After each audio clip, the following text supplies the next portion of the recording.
कि sir if pressure and volume both change in a process. मान लो कोई process हो रहा है बच्चों जिसके अंदर दोनों चेंज हो रहे हैं। If pressure and volume both change in a process, ठीक है, कोई ऐसा प्रोसेस परफॉर्म हो रहा है जिसके अंदर दोनों चेंज हो रहे हैं मेरे बच्चों, ठीक है।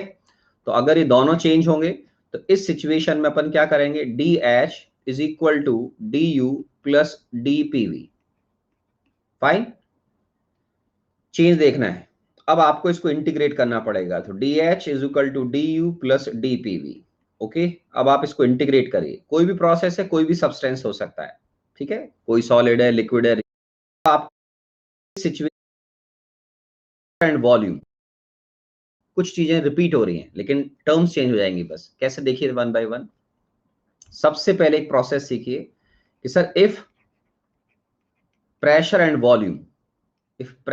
Volume both change in a process. मान लो कोई प्रोसेस हो रहा है बच्चों जिसके अंदर दोनों चेंज हो रहे हैं। If pressure and volume both change in a process, ठीक है, कोई ऐसा प्रोसेस परफॉर्म हो रहा है जिसके अंदर दोनों चेंज हो रहे हैं मेरे बच्चों, ठीक है।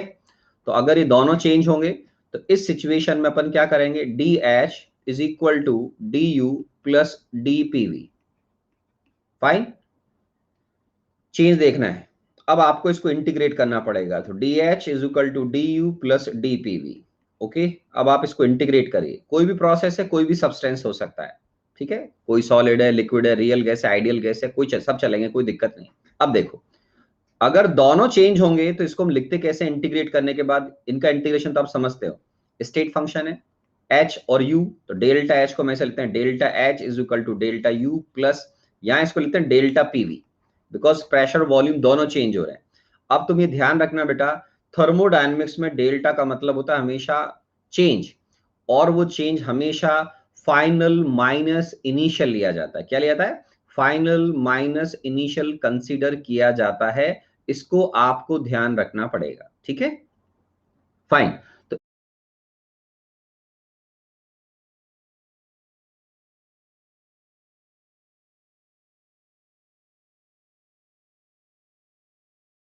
इसी रिलेशन को अभी हम दोबारा लिखेंगे नेक्स्ट स्लाइड पे। पहले फटाफट देखिए स्लाइड पे जो लिखा है, आपने लिख लिया, नोट कर लिया वो, इसको फटाफट नोट कर लीजिए, ठीक है। हाँ, इसको नोट कर लीजिए, कर लिया, ओके ठीक है। तो अब हम जब नेक्स्ट स्लाइड पे चलेंगे तो इसी को देखिए, आप इसको लिख के रखिएगा, ये काम आएगा आईआईटी में। Delta H is equal to delta U plus delta PV को हम क्या लिखते हैं, P two V two minus P one V one. क्या लिखते हैं, P two V two minus P one V one, ये लिखते हैं हम। तो इसको आप चाहें तो इक्वेशन नंबर 1 बोल सकते हैं। आईआईटी में इस पर बेस भी क्वेश्चन आ चुका है। मैं इसका एक सिंपल यूटिलाइजेशन समझाता हूं आपको। मान लीजिए आपने पिस्टन में कोई गैस भर दी, आप उसका प्रेशर वॉल्यूम दोनों चेंज कर रहे हैं। बड़े आराम से सुनिएगा, है ना, आराम से सुनिएगा। डेल्टा यू का वैल्यू आपको एग्जामिनर ने प्रोवाइड कर रखा है। एग्जामिनर उस गैस के इनिशियल प्रेशर वॉल्यूम भी देगा, फाइनल प्रेशर वॉल्यूम भी देगा, ठीक है। तो आप उस प्रोसेस के अंदर एंथैल्पी में चेंज क्या आएगा वो आप यहां से कैलकुलेट कर सकते हैं, ठीक है। तो ये कब है, जब जो आप प्रोसेस परफॉर्म कर रहे हैं उसमें प्रेशर वॉल्यूम दोनों चेंज हो रहे हैं।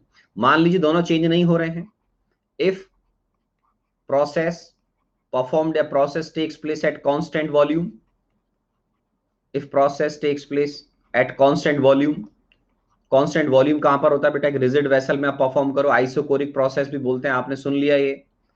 तो अब इसको आप अपने आप सोचो कि अगर कोई प्रोसेस कांस्टेंट वॉल्यूम पर परफॉर्म हो रहा है तो D H is equal to क्या हो जाएगा बेटा, डी यू प्लस, अब देखिए जो टर्म आपने अभी लिखी थी डीपीवी, वो तो लिखो आराम से, कोई दिक्कत नहीं, लेकिन अब इसमें वॉल्यूम कांस्टेंट है। तो volume constant, in this case we can write D H is equal to D U plus V into DP. क्या लिख सकते हैं, वी इंटू डीपी। अब आप इसको इंटीग्रेट कर दीजिए। जब हम इसको इंटीग्रेट करेंगे तो D H is equal to D U plus V DP. तो आप उस प्रोसेस के अंदर जिसके अंदर वॉल्यूम क्या रहेगा, कांस्टेंट रहेगा, और आप प्रेशर चेंज कर रहे हैं, तो we can calculate delta H is equal to delta U plus V delta P. इस तरीके से देख सकते हैं, ठीक है। तो ये इक्वेशन नंबर 2 आ जाएगा। तो इन दोनों में फर्क क्या है, इस प्रोसेस के अंदर ये कॉन्सेप्ट आपको तब लगाना है, मान लो आप किसी गैस का आइडियल, कोई भी आइडियल गैस है, कोई भी गैस है, उसका एक्सपेंशन कंप्रेशन कर रहे हैं, लगा दीजिए कॉन्सेप्ट। आपको P1 V1 P2 V2 दिए जाएंगे, डेल्टा U दिया जाएगा, आप आराम से सॉल्व कर लेंगे। आपको डेल्टा U दिया जाएगा, लेकिन ये प्रोसेस अलग है, ये कांस्टेंट वॉल्यूम पर परफॉर्म हो रहा है, रिजिड वेसल में परफॉर्म होता है, ठीक है। ओके, तो ये आराम से आप इसको देख लीजिए, ठीक है। चलिए, अब मान लीजिए आपका थर्ड प्रोसेस ये है कि उसमें हम वॉल्यूम क्या कर रहे हैं, प्रेशर कांस्टेंट रख रहे हैं बच्चों। तो हम प्रेशर कांस्टेंट भी रख सकते हैं, उसमें भी कोई प्रॉब्लम वाली बात नहीं है, ठीक है। तो चलिए उस पर चलते हैं, नोट कर लीजिए इसको आराम से। पहले जैसे आपने मान लो बच्चों किसी, इसको ऐसे देखो, मान लो मेरे बिट्टू आपने कोई रिजिड वेसल में रिएक्शन करी, आराम सुनिए, आप इसके अंदर कोई रिएक्शन कर रहे हो बेटा रिजिड वेसल में। रिजिड वेसल में वॉल्यूम क्या होता है, सब बच्चों को मालूम है, रिजिड वेसल में वॉल्यूम क्या रहता है बेटा, कांस्टेंट रहता है, ठीक है। तो रिजिड वेसल के अंदर वॉल्यूम कांस्टेंट रहेगा, आप बोलोगे यस सर। तो इस सिचुएशन में इसके अंदर जैसे ही कोई केमिकल रिएक्शन परफॉर्म कर रहे हैं आप, तो आपको अगर P1 P2 दोनों दे रखे हैं, तो डेल्टा P का मतलब वेयर डेल्टा P मतलब प्रेशर डिफरेंस, तो डेल्टा P की वैल्यू किसके बराबर होगी, P2 माइनस P1 के बराबर होगी बेटा।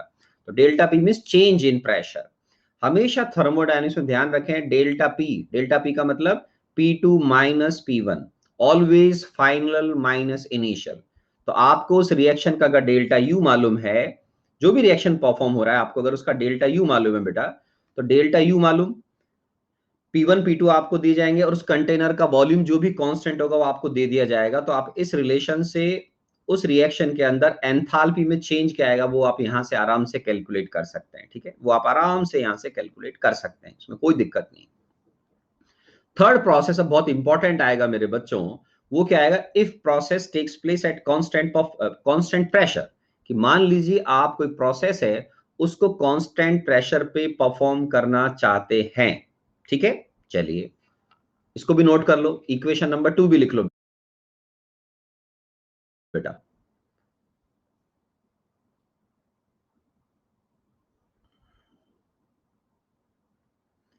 सर आपकी बुक नेसेसरी है क्या खरीदना, सत्यम बेटा कोई दुनिया में जरूरी नहीं होता, पढ़ना भी जरूरी नहीं है बेटा, है ना सत्यम बेटा, कोई जरूरी नहीं है जीवन में ना। शीट भी कोई व्यक्ति नहीं करे तो कोई जबरदस्ती नहीं है, बुक सॉल्व नहीं करे तो भी कोई जबरदस्ती नहीं है, कोई डीपीपी नहीं करे बेटा तो भी कोई जबरदस्ती नहीं है ना। ये तो हमेशा होता है कि आपका टारगेट क्या है, आईआईटी मेन क्लियर करना है, main as well as advance clear करना है। फिर एक होता है बच्चों कि मेन एडवांस क्लियर करने के बाद सत्यम चाहता है कि रैंक अच्छी आए, तो रैंक अच्छी आने के लिए अपने को बहुत प्रैक्टिस करनी पड़ती है, तो उसके लिए फिर बुक भी चाहिए होती है, शीट भी चाहिए होती है, समझे आप, प्रैक्टिस भी करनी पड़ती है उसके लिए।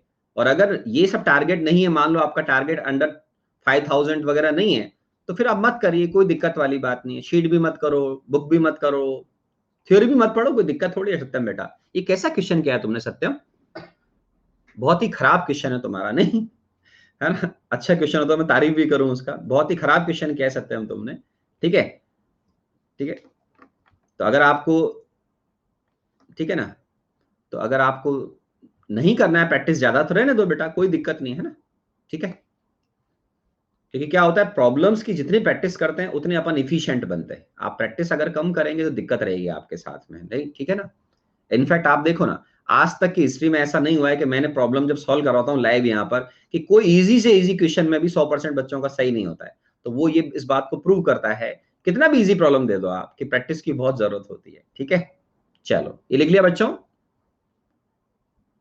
समझ में आ गया, सत्यम खा गया, अरे सो गया क्या सत्यम, क्वेश्चन पूछ के सो गया ये, चलो लिख लिया बच्चों ये, अरे कहाँ सो गया बिट्टू सत्यम, एक मिनट बच्चों, नेक्स्ट स्लाइड पे चले। अब देखो, if process takes place at constant pressure,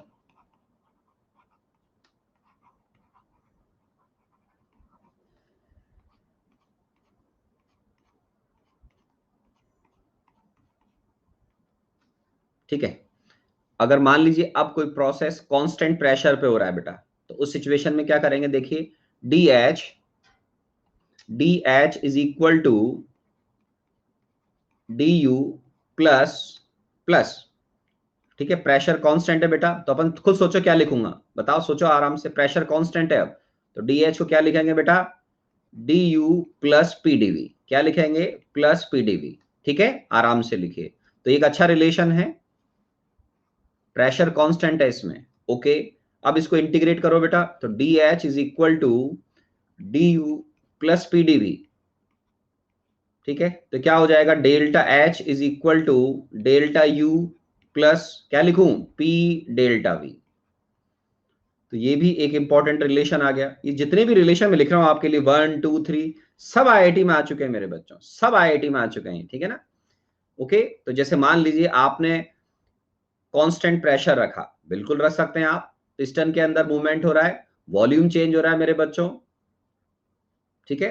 तो बिल्कुल ऐसे प्रोसेस होते हैं जहां पर आप पी को कांस्टेंट रखेंगे, आइसोबारिक प्रोसेस आपने नाम भी सुना होगा, तो फिर आपको वॉल्यूम में चेंज मालूम होना चाहिए। तो ये भी कंफर्म है कि where delta V is equal to final minus initial, ठीक है, V2 minus V1, where V2 is final volume, V1 is initial volume, चलेगा।